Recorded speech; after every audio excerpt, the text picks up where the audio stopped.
O mais íntimo anseio e esforço do espírito humano deve e precisa ser alcançar, acima da vida passageira no mundo, a vida eterna em Deus. Pelo ensinamento de Abd-Rushim, aprendemos a compreender que a vida passageira se refere ao mundo material que se desenvolveu. Contudo, devemos e queremos levar uma vida eterna no reino criado por Deus, no paraíso, que é espiritual. Conscientemente retornar àquele lugar de onde, de modo inconsciente, o espírito partiu é o único propósito da existência humana.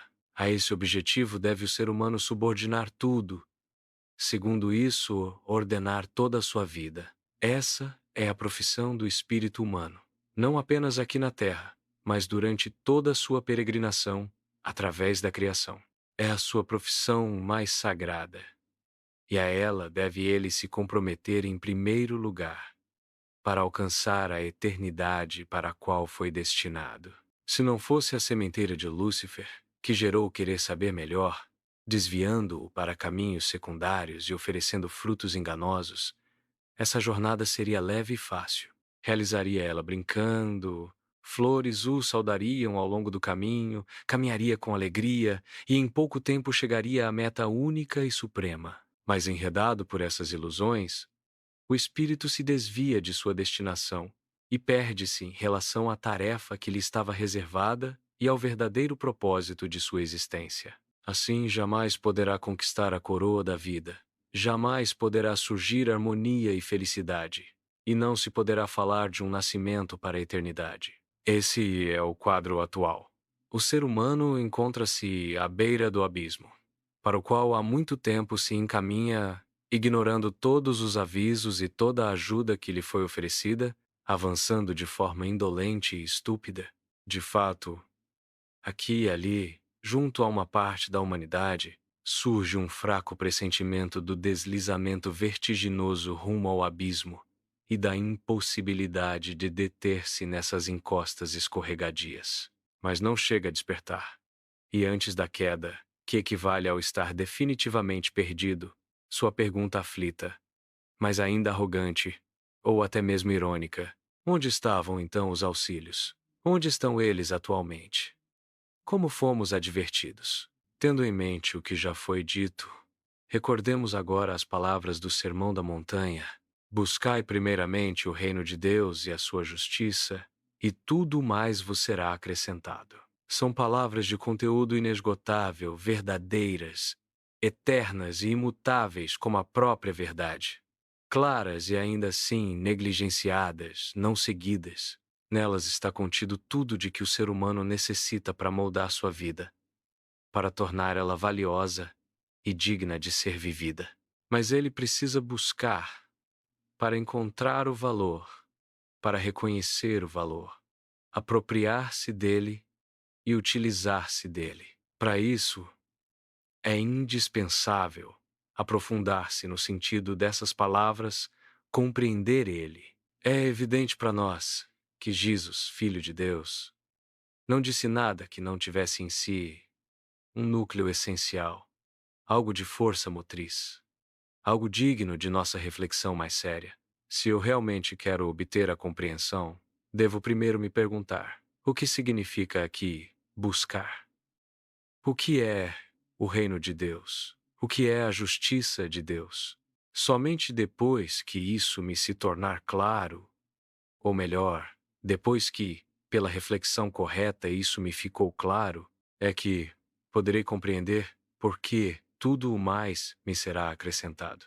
Nada, porém, acontece sem esforço próprio, sem querer próprio, sem vivificação interior. Assim como em tudo o que quer desabrochar, aqui também isso deve ser considerado desde o início. Buscar aqui não significa um esforço violento da vontade, como ocorre com empreendimentos terrenos, mas sim buscar de forma íntima, intuitiva. Significa ansiar, e ansiar é um desejo forte, uma saudade profunda, algo que brota do núcleo mais íntimo do ser humano. Assim, buscar o reino de Deus é, ao menos inicialmente, um processo interior, extremamente individual, que não precisa se manifestar exteriormente por meio de associações, rituais ou gestos. As comunidades e suas práticas podem ser úteis e favorecer o caminho, mas sempre permanecem como meios secundários, nunca decisivos nem indispensáveis. Palavras como essas devem ser refletidas individualmente e vivenciadas a partir disso, se quiserem tornar-se eficazes, úteis e trazer bênçãos. Uma comunidade só pode ser realmente benéfica se seus líderes forem mestres com verdadeiro saber. E nesses casos, não apenas o líder deve viver e transmitir o conteúdo das palavras, mas também os membros devem esforçar-se com zelo para torná-lo vivo em si mesmos, sem cair na passividade de apenas aceitar, acreditando já ter feito o suficiente. Nada, porém, sem esforço próprio, sem querer próprio, sem vivificação interior, pois só o que vive pode florescer, amadurecer e dar frutos. No sentido mais amplo, o reino de Deus é tudo o que existe, exceto o próprio Deus. Em sentido mais restrito, porém, é aquilo que Deus criou primeiro, o espaço onde colocou os fundamentos e sementes de tudo o que viria a se desenvolver, e também as leis que possibilitam esse desenvolvimento, e o fazem ocorrer de acordo com normas firmemente ancoradas.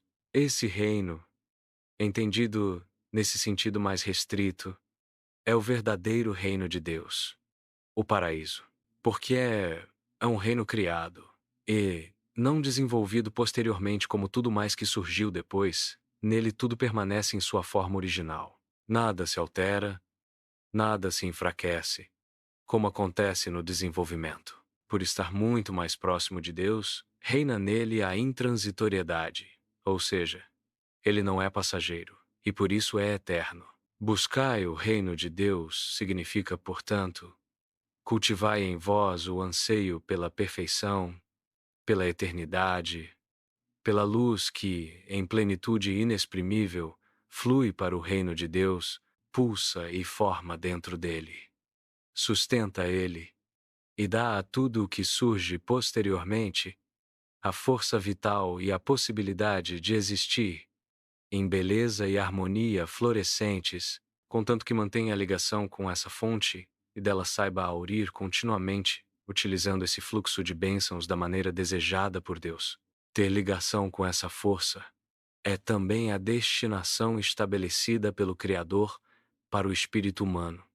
O espírito, que é a verdadeira vida do ser humano, que provém justamente desse reino de Deus, que é a pátria primordial do ser humano. Assim como um ser humano, aqui na Terra, sente dentro de si o desejo de voltar ao lugar ou à região onde nasceu e cresceu, ou de reencontrar as pessoas que ali cuidaram e criaram ele, ou ainda os ambientes que moldaram sua juventude em alegria ou sofrimento.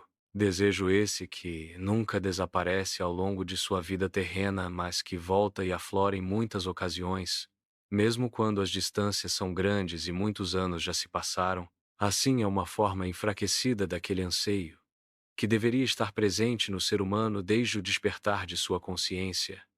O anseio pela pátria primordial, pelo paraíso.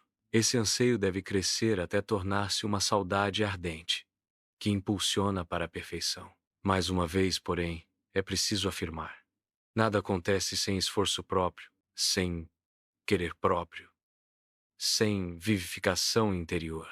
Goethe expressou isso em versos pungentes. Ah, se um dia eu pudesse estar preenchido de ti, ó Eterno!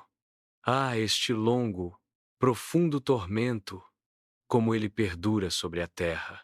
Assim clamou Goethe, mostrando como seu íntimo estava cheio do anseio pelo infinito, como buscava a ligação com os fluxos puros da pátria primordial, do paraíso. Dessa ligação ele recebia a força que o impulsionava para suas grandes criações. Assim nasceram suas obras imortais, imortais e imperecíveis justamente porque se formaram a partir da força pura e eterna. Só assim, e de nenhum outro modo, pode surgir aqui na Terra a verdadeira arte, seja poesia, música, pintura ou qualquer outra. Essa vivificação interior, despertada e fortalecida pelo anseio, só pode partir do próprio espírito humano. Esse espírito provém do reino de Deus, do paraíso, e conserva em sua forma original a mesma vida pura que anima esse reino espiritual. Nele estão contidas as sementes das quais só podem brotar faculdades puras e nobres, se essa fonte de força puder sempre fluir livremente. Mas isso só é possível quando o espírito é ativo. Quando realmente vivifica o ser humano. Quando o entusiasmo o inflama pelo que é belo, bom e nobre, elevando-se para o alto, ligando-se à força, e para, na ligação, receber novamente, assim ela reflui para novamente fortalecer, permitindo assim que esse ciclo se repita sem cessar. Esse é o necessário esforço próprio, o querer próprio, a vivificação interior. Assim como as obras da verdadeira arte só podem surgir de forças puras, atraídas pelo pensamento e agir puros, assim também, todas as obras necessárias à vida terrena, e todas as necessidades, grandes ou pequenas, devem ter a mesma origem pura, trazendo em si os traços fundamentais que o Criador imprimiu em seu reino, no reino espiritual, no paraíso, mostrando assim o caminho e a direção. Essas são as suas leis férreas, imutáveis, que não podem ser transgredidas impunemente nem aplicadas de forma errada.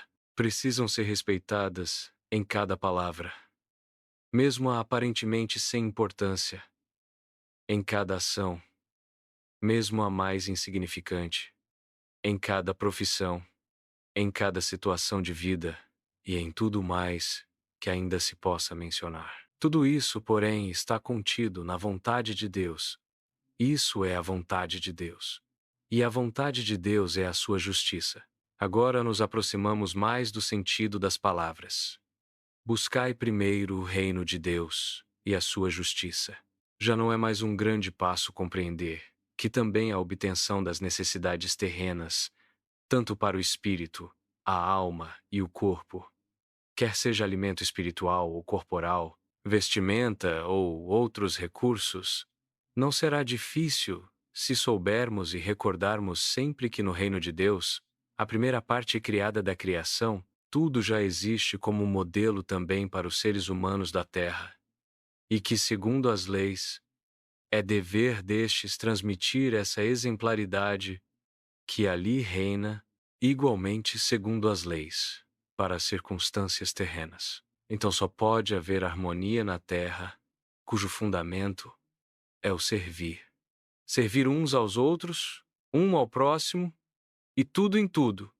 Servir ao primeiro e ao último, a Deus. Tal servir não conhece inveja, nem ódio, nem egoísmo, nem presunção, nem favorecimento, nem má vontade. Esse servir faz com que o menos desenvolvido espiritualmente olhe para cima, em direção ao que já está mais elevado, e queira receber dele.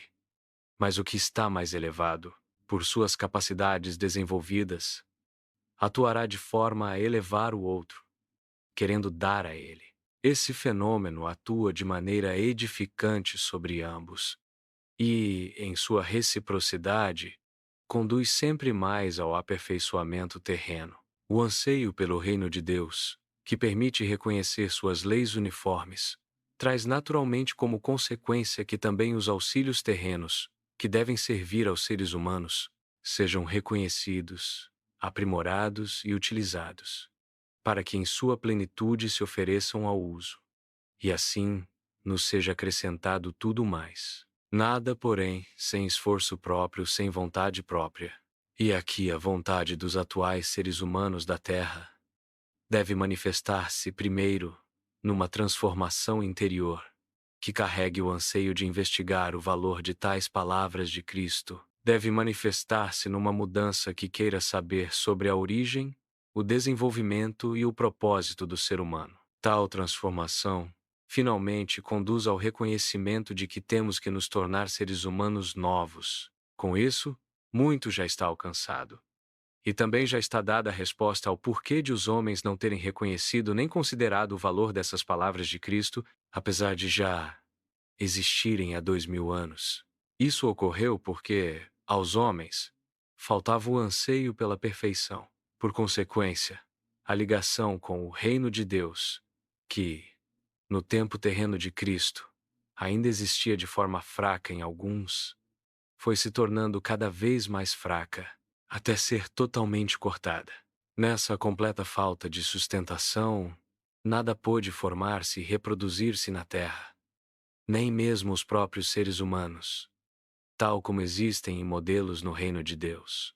Por faltar essa ligação e, portanto, também o reconhecimento, o homem passou a agir por conta própria, apenas segundo sua própria vontade, excluindo a vontade de Deus, portanto, contra as leis e contra a justiça, tendo diante dos olhos apenas um objetivo terreno, agindo somente com o intelecto. Mas nada precisa ser dito a esse respeito. Isso está visível e palpável diante de nós. Aqueles poucos, porém, a quem os sinais da iminente derrocada, na última hora, ainda trarão o despertar, a esses queremos nos abrir, confiando neles, e conduzi-los com alegria à fonte do nosso saber, a qual nos deu tantas coisas inestimáveis.